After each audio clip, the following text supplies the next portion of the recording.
ang himala ng pinatuyong kaki? Ang karunungang Pilipino na nagligtas sa isang bukirin sa Amerika, sa isang bukirin sa California, Amerika, mayroong 10 puno ng kaki na hindi pinapansin ni Numan. Ang mga bunga nito ay hindi makain o maibenta at bawat taon nabubulok na lamang. Ngunit isang araw, isang nobya na galing sa Pilipinas ang nagsabi, "Papa James, puwede po itong gawing pinatuyong kaki. Ang mapaklang kaki, kapag pinatuyo lang, ay magiging mas matamis pa raw sa asukal." Hindi naniwala ang mga Amerikano. Ngunit makalipas ang isang buwan, ang bukirin na iyon ay tuluyang nagbago. Ang mga pinabayaang puno ng kaki ay naging isang kayamanan na bumubuhay ngayon sa kanlurang Amerika. Ito ang kwento kung paano binago ng karunungang Pilipino ang isang bukirin sa Amerika. Ako si James Carter. Mahigit 30 taon na akong magsasaka sa California. Ang pangunahing produkto ng aming bukirin ay mga almendras. Mahusay kasi itong pagkakitaan, madaling palaguin, at kapag inani, madaling maibenta. Iyon ang aking pamamaraan. Ngunit, may isang problema sa isang sulok ng aking bukirin, 10 puno ng kaki na itinanim ng aking ama. Bago siya pumanaw, iisa lang ang kanyang habilin. "Huwag mong puputulin ang mga punong iyan." Hindi niya sinabi ang dahilan. Basta't iyon lang ang sinabi niya. Kaya sinunod ko ang kanyang salita sa loob ng 30 taon. Sa totoo lang, hindi ko maintindihan. Tuwing taglagas, namumunga ng hitik ang mga puno ng kaki ng mga kulay kahel na bunga. Sa una, maganda itong tingnan, pero ang problema ay ang kasunod. Sinubukan kong kainin ito. Sa unang kagat, para bang nangulubot ang buong bibig ko. Sobrang pakla. Hindi talaga ito makain. Inisip ko na baka hindi pa hinog, kaya naghintay ako ng ilang araw. Ngunit pagkatapos noon, isa-isang nahulog ang mga bunga sa lupa at nadurog. Sa huli, basura lang din. Kapag matigas, sobrang pakla. Kapag hinog, nalalaglag at nasisira. Isang bunga na hindi maibenta o makain. Kaya bawat taglagas, paulit-ulit lang ang nangyayari. Kinukuha ko ang mga nahulog na kaki gamit ang pala, ikinakarga sa truck at itinatapon. Noong bata pa ang anak kong si Michael, tinanong niya ako, "Papa, bakit hindi natin pinuputol ang mga punong iyon? Dahil sabi ng lolo mo, huwag daw putulin." Sagot ko, "Bakit po? Hindi ko alam." Iyon ang tapat na sagot. Dahil kahit ako, hindi ko talaga alam. Minsan, nagtatanong din ang mga kalapit-bukid, ano ba talaga ang mga puno ng kaki na iyan? Napapailing na lang sila. At ako rin, napapailing na lang. Sa pamamahala ng bukirin, palagi kong inuuna ang kahusayan. Ang ani kumpara sa puhunan, ang kita kumpara sa oras. Iyon ang aking batayan. Perpekto ang mga almendras, pero iba ang mga puno ng kaki. Sumasakop lang ito ng espasyo at walang silbi. Kung kahusayan ang pag-uusapan, ito ay isang malaking lugi. Minsan, napapaisip ako, bakit itinanim ng aking ama ang mga punong ito? Bakit niya sinabing huwag putulin? Walang sagot. Wala na ang aking ama at sinusunod ko lang ang kanyang huling habilin. Ganoon pa man, hindi ko pinutol ang mga puno. Ang pangako ay pangako. Ngunit sa isang sulok ng aking puso, palagi akong may hinanakit. Kung mga puno lang sana ng almendras ang nakatanim doon. Isang hapon ng taglagas, habang nililibot ko ang bukirin, napahinto ako sa harap ng mga puno ng kaki. Ang mga kulay kahel na bunga ay hitik na hitik. Sa bawat sanga, isang kabalintunaan. Mukhang napakasarap, ngunit wala namang silbi. Pumitas ako ng isa. Matigas at maganda ang kulay. Mukha itong perpektong prutas. Pero alam ko, kapag kinagat ko ito, mapapangiwi ako sa pakla. Kaya ibinalik ko ito sa ilalim ng puno. Itatapon na naman kita ngayong taon, bulong ko sa sarili. 30 taon ko nang sinasabi ang mga katagang iyon. Akala ko, magiging ganito rin sa susunod na taon at sa mga darating pa.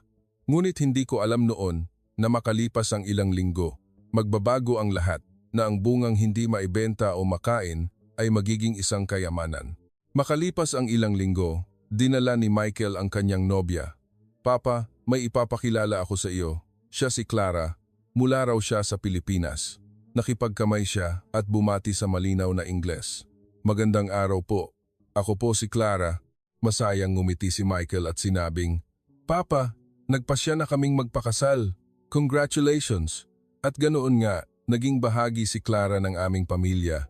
Ilang buwan matapos silang ikasal, bumisita si Clara sa Bukirin. Pagkalipas ng halos 1 oras, hinanap ako ni Clara. "Papa James, may mga puno po pala ng kaki doon." "Oo, tama ka. Ang daming bunga." "Bakit po hindi ninyo inaani?" "Hindi kasi yan makain. Mapakla." Nagtatakang napailing si Clara. "Mapakla po? Kung ganoon, kailangan na pong anihin." "Hindi, lilinisin ko lang kapag nalaglag na." Nanlaki ang mga mata ni Clara. "Itatapon niyo po? Sayang naman." "Oo, hindi rin naman makakain. Pwede po bang samahan ninyo akong tingnan?" Naglakad kami papunta sa kinaroroonan ng mga puno ng kaki. 10 puno ang nakahilera.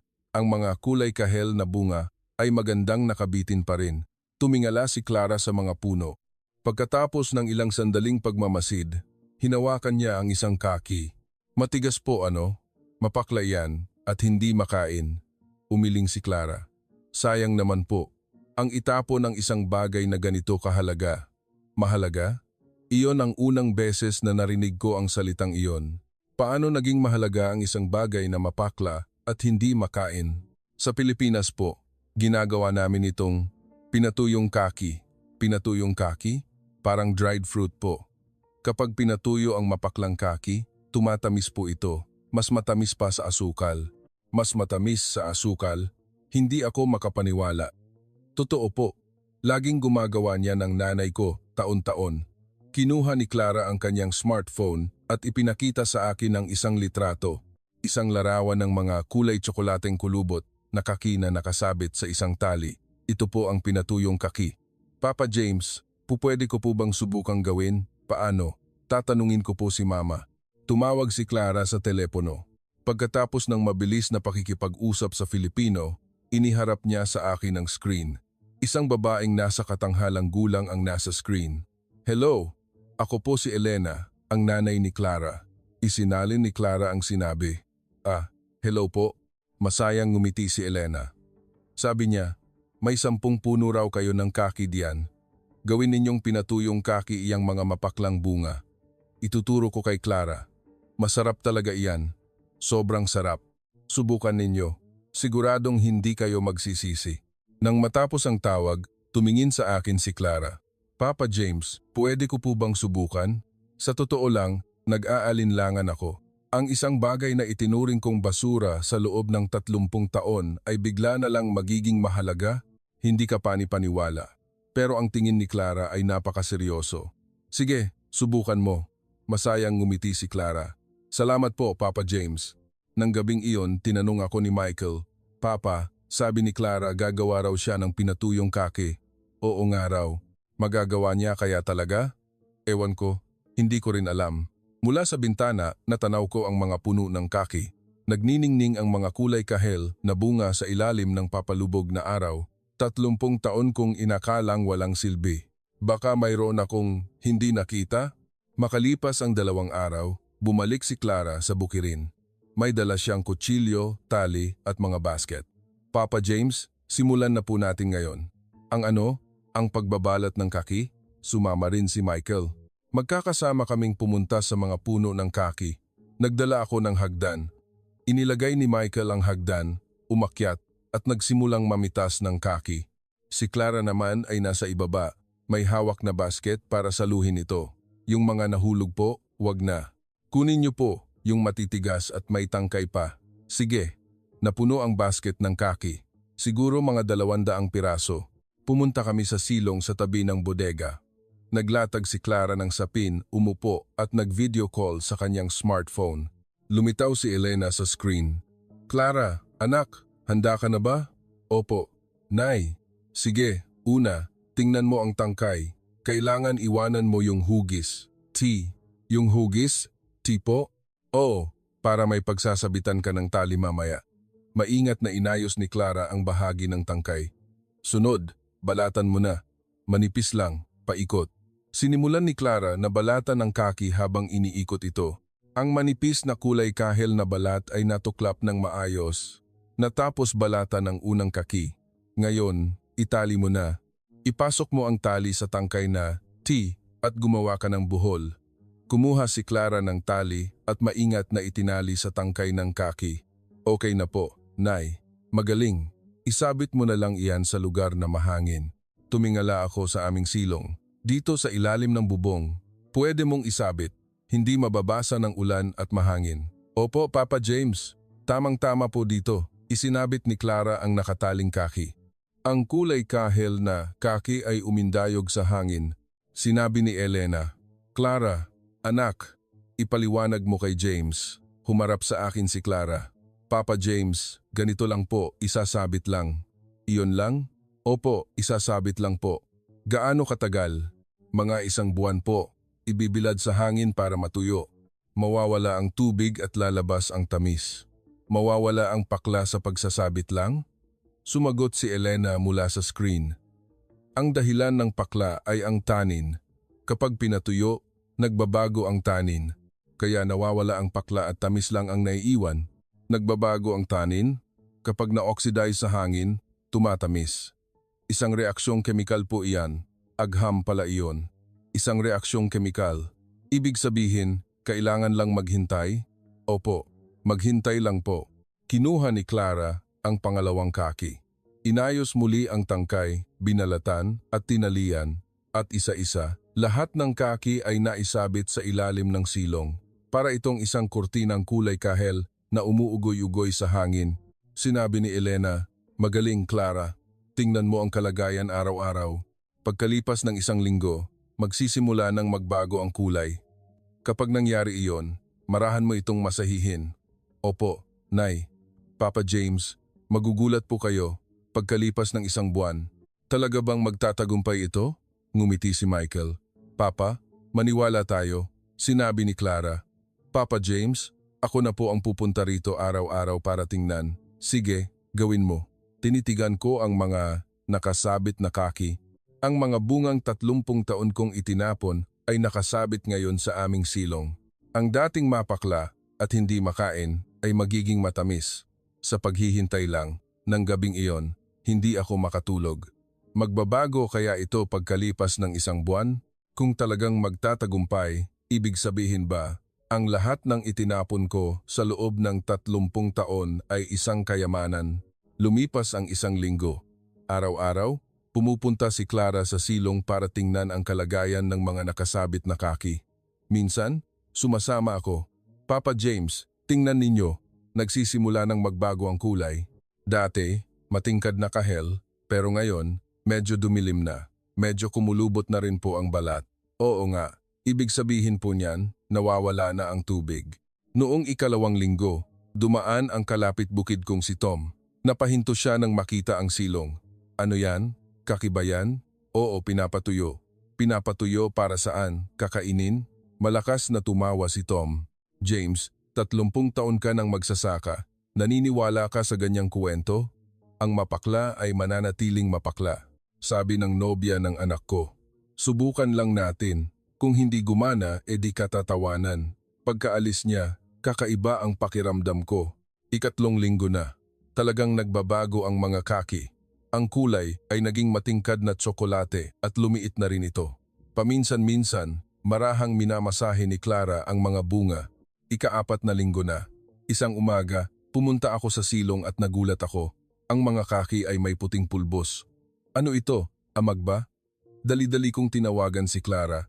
Clara, kakaiba ang mga kaki. May puting nakadikit. Talaga po, pupunta na po ako dyan agad.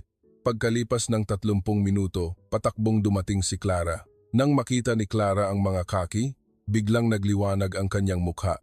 Nagawa na po natin. Ang alin? Ito na po ang tapos na pinatuyong kaki. Kapag lumabas na po itong puting pulbos, tapos na. Ano itong pulbos? Hindi ba amag? Hindi po. Ito po ay asukal ng kaki. Ang asukal ng kaki na nagkristal. Ito po ang patunay na perpektong natuyo at masarap na. Makakain na ito? Opo, at napakasarap po. Maingat na kinuha ni Clara ang isang kaki. Hinati niya ito sa gitna at ang loob ay kulay amber at makintab. Tikman ninyo po, nagatubili ako. Ito ang mapaklang kaki na nakasabit sa loob ng 1 buwan. Ngunit ang mga mata ni Clara ay puno ng pag-asa. Dahan-dahan, kinagatan ko ito. Sa sandaling iyon, gumuho ang paniniwalang binuo ko sa loob ng 30 taon. Matamis. Mas matamis pa sa asukal. Isang makunat na tekstura. Malalim na tamis. Ang aroma ng kaki na kumalat sa buong bibig ko. Ito ba talaga ang dating mapaklang kaki? Kumusta po, Papa James? Hindi ako makapagsalita. Patuloy ko lang itong nginungguya. Tinanong ni Michael, Papa? Dahan-dahan akong tumingala. Ito ba talaga ang bunga mula sa punong iyon? Ngumiti ng malapad si Clara. Opo, iisang kaki lang po. Naghintay lang tayo. Naghintay lang? Opo. Tumingala ako sa silong. Ang mga kaki mula sa 10 puno. Daan-daan pa ang pwedeng gawin. Ang lahat ng itinapon ko sa loob ng 30 taon ay maaaring naging ganito. Nang gabing iyon, matagal akong nakatulala. 30 taon na hinabol ang kahusayan. Mabilis na pag-ani, mabilis na pagbenta, at mabilis na pagsulong. Akala ko, iyon na ang lahat. Pero iba ang pinatuyong kaki.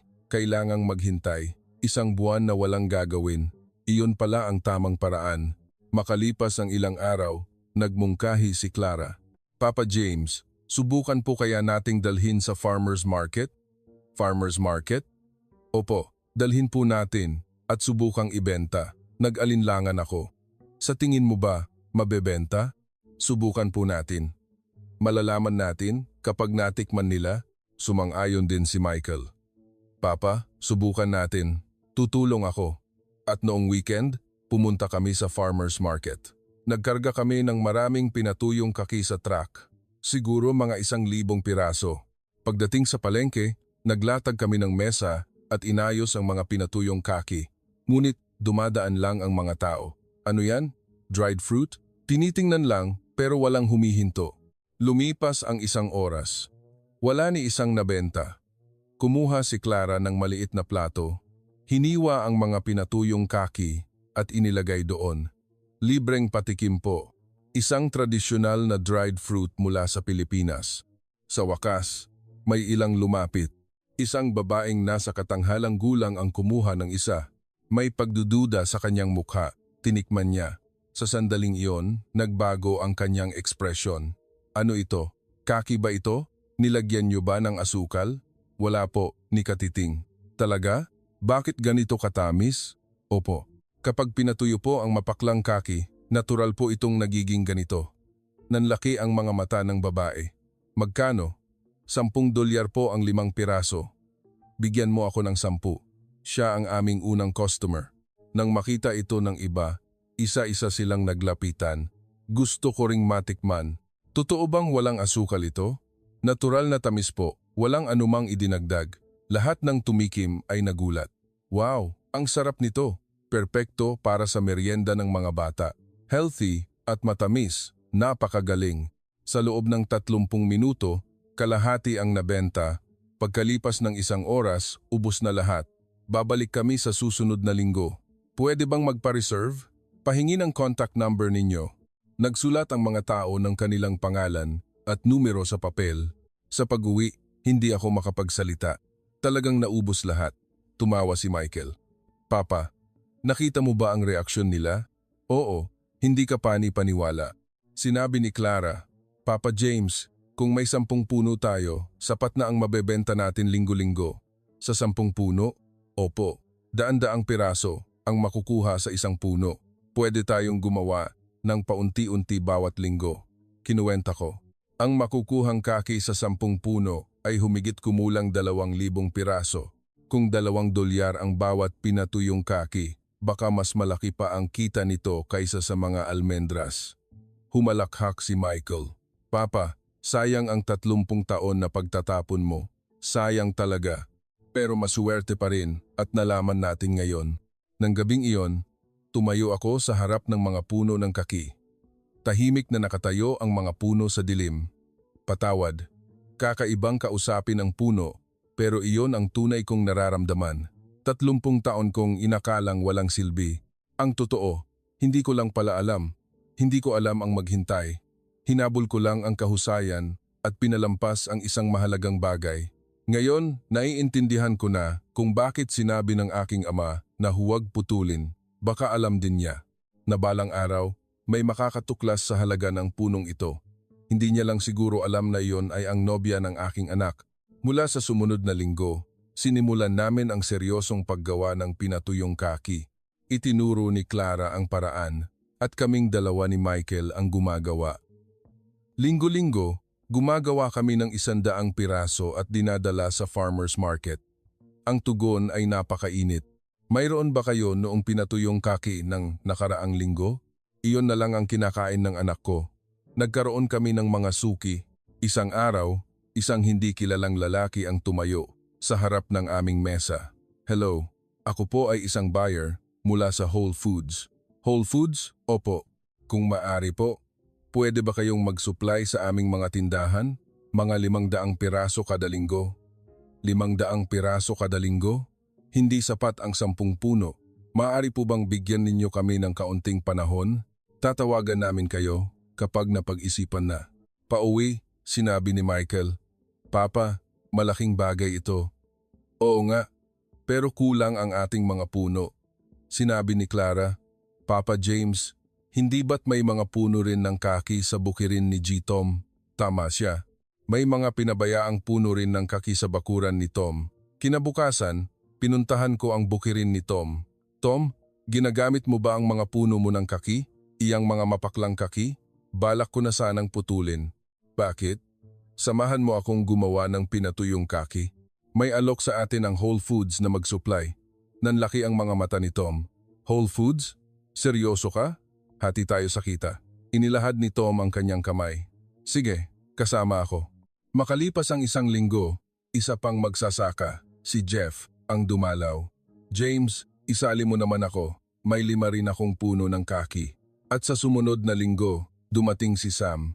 Sa loob ng 1 buwan, 5 bukirin ang nagsama-sama. Bumuo kami ng isang maliit na kooperatiba.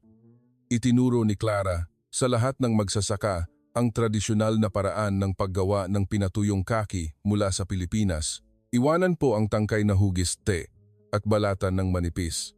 Isabit sa ilalim ng silong at patuyuin sa hangin. Paminsan-minsan, marahang masahihin para mas sumarap. Noong una, hirap pa sila, pero unti-unti, nasanay din. Ang bawat silong ng mga bukirin ay napuno ng mga nakahilerang kulay kahel na kaki. Nagsimula ang aming pag-supply sa Whole Foods. Ang unang 500 piraso ay naubos sa loob lamang ng 2 araw ayon sa kanilang tawag. Sa susunod na linggo, gawin ninyong 1,000. Ang pangalawang linggo ay naubos sa loob ng 3 araw. Kumalat ang balita at mas marami pang magsasaka ang lumapit.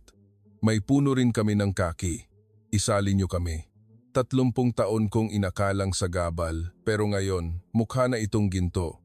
Sa loob ng 6 na buwan, ang kooperatiba ay umabot na sa 20 bukirin. Ang dating itinuturing na walang silbi ay naging dangal na ng aming bayan. Nailathala kami sa diaryo. Mga pinabayaang puno ng kaki nagligtas sa ekonomiya ng komunidad. Isang reporter ang dumating para interbyuhin ako. Paano po ninyo naisip ang ganitong ideya? Tapat kong sinagot. Hindi po ako ang nakaisip. Itinuro po ito ng aking manugang na Pilipina. Sa Pilipinas daw po, matagal na nilang ginagawa ito. In-interview ng reporter si Clara. Dinala mo pala rito ang kultura ng Pilipinas. Ngumiti si Clara. Opo, pero hindi po ito espesyal na bagay. Sa Pilipinas, alam po ito ng lahat ng mga lola. Kailangan lang pong maghintay. Maghintay?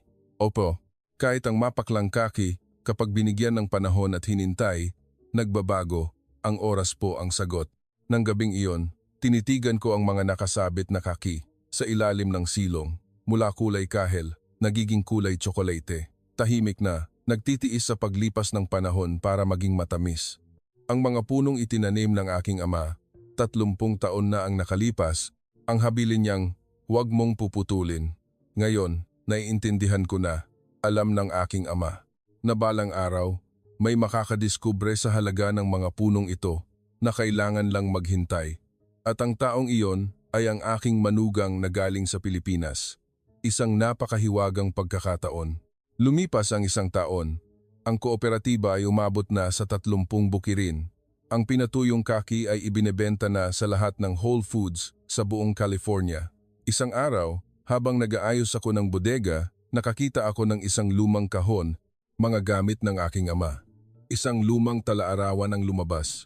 Oktubre 1975, ang taon kung kailan itinanim ang mga puno ng kaki. Ngayon, sinabi sa akin ng aking empleyadong Pilipino, si G. Santos. Sa kanilang bayan daw, maraming ganitong puno ng kaki. Pwedeng kainin kapag hinog at kapag pinatuyo, mas matamis pa sa asukal. Nanginginig ang aking mga kamay. Nakiusap sa akin si G. Santos. Huwag ko raw putulin ang mga punong ito. Balang araw daw, may makakaalam sa halaga nito. Isang Pilipino raw ang makakaalam. Sa susunod na pahina, si G. Santos ay uuwi na sa Pilipinas ngayong linggo. Nangako ako, aalagaan ko ang mga punong ito. At sa ilalim, may maliit na sulat. James, huwag mong puputulin ang mga punong ito.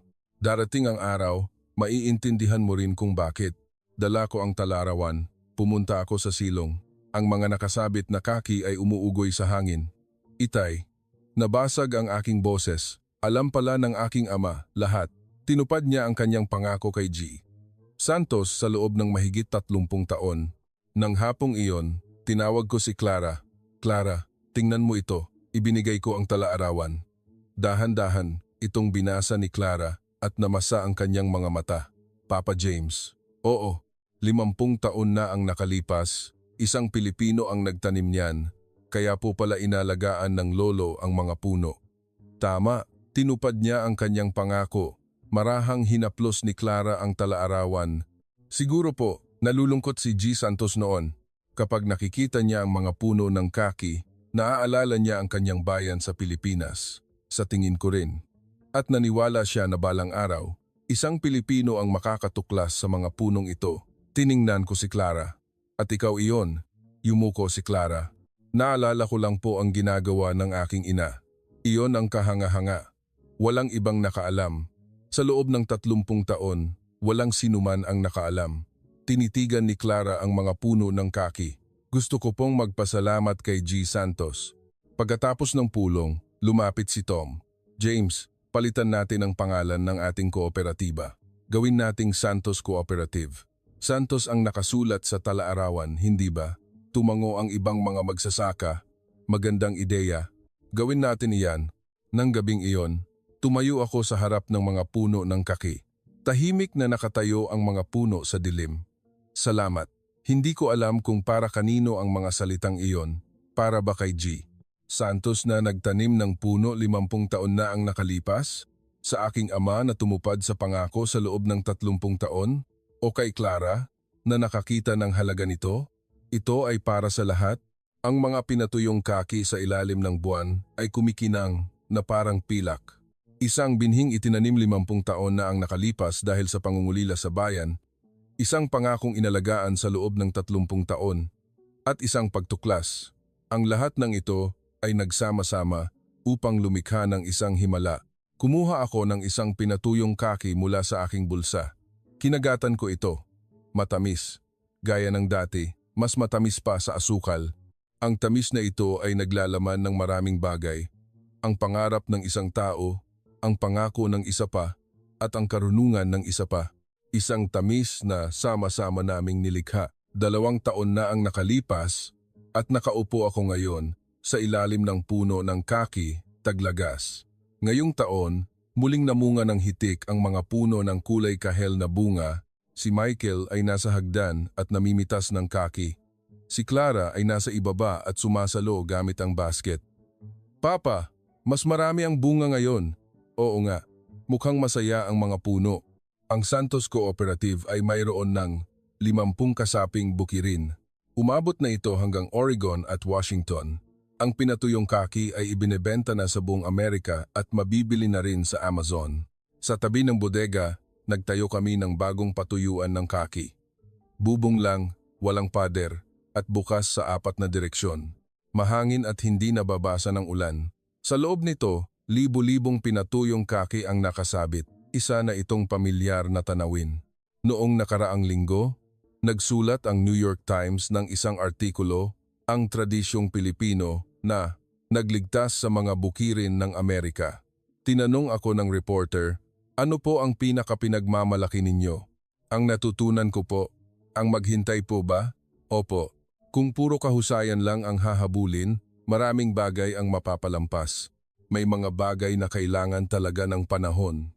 Si Clara ngayon ay nagtuturo sa isang lokal na paaralang pang-agrikultura. Itinuturo niya ang paggawa ng pinatuyong kaki. Sa simula, nagtataka ang mga estudyante. Isasabit lang po talaga, opo, maghintay lang kayo.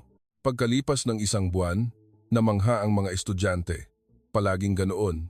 Mas epektibo ang isang karanasan kaysa sa 100 paliwanag. Isang araw, sinabi sa akin ni Michael, Papa, ikakasal na ako sa susunod na taon. Ipagpapatuloy ko ang negosyo ng pinatuyong kaki. Namasa ang aking mga mata. Salamat. Itinuro mo sa akin iyan, Papa. Ang maghintay at ang tumupad sa pangako. Niyakap ko ng mahigpit si Michael. Nagkaroon kami ng pulong sa kooperatiba. Pagkatapos, isang batang magsasaka ang lumapit. James, may mga pinabayaan po kaming puno ng plum sa aming bukirin.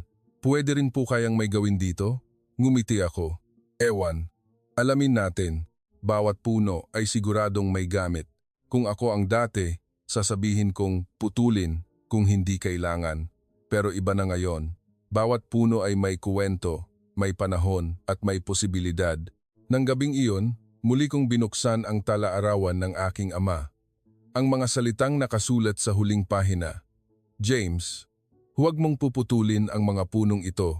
Darating ang araw, maiintindihan mo rin kung bakit.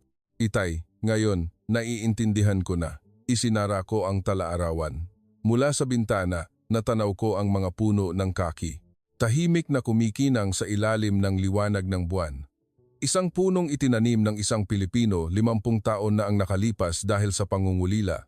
Isang punong inalagaan ng aking ama sa loob ng 30 taon dahil sa isang pangako. At isang punong natagpuan ni Clara ang halaga. Ngayon, ang punong ito ay bumubuhay sa daan-daang pamilya. Naglakad ako, papunta sa patuyuan. Pinagmasdan ko ang mga nakasabit na pinatuyong kaki. Mula kulay kahel, nagiging kulay amber. Tahimik na nagtitiis sa paglipas ng panahon para maging matamis. Kumuha ako ng isa at kinagatan. Gaya ng dati, mas matamis pa sa asukal. Sa tamis na ito, maraming bagay ang nakapaloob. Ang damdamin ng isang tao, ang pangako ng isa pa, ang karunungan ng isa pa, at ang kapangyarihan ng paghihintay. Tumingala ako sa langit. Salamat sa inyong lahat. Kay G. Santos na nagtanim ng puno 50 taon na ang nakalipas, sa aking ama na tumupad sa pangako, kay Clara na nakakita ng halaga, at sa kung sinuman ang lumikha ng lahat ng pagkakataong ito. Umihip ang hangin. Sabay-sabay na umindayog ang mga pinatuyong kaki sa patuyuan, para bang tumatango sila. Oo, maghintay ka. Ang mga magagandang bagay ay nangangailangan ng panahon. Ngumiti ako. Bukas, tahimik pa ring matutuyo ang mga kaki. At pagkalipas ng isang buwan, may mga bagong taong mamamangha sa tamis nito at ganoon magpapatuloy ang himala. Araw-araw, ng tahimik, dito sa patuyuan.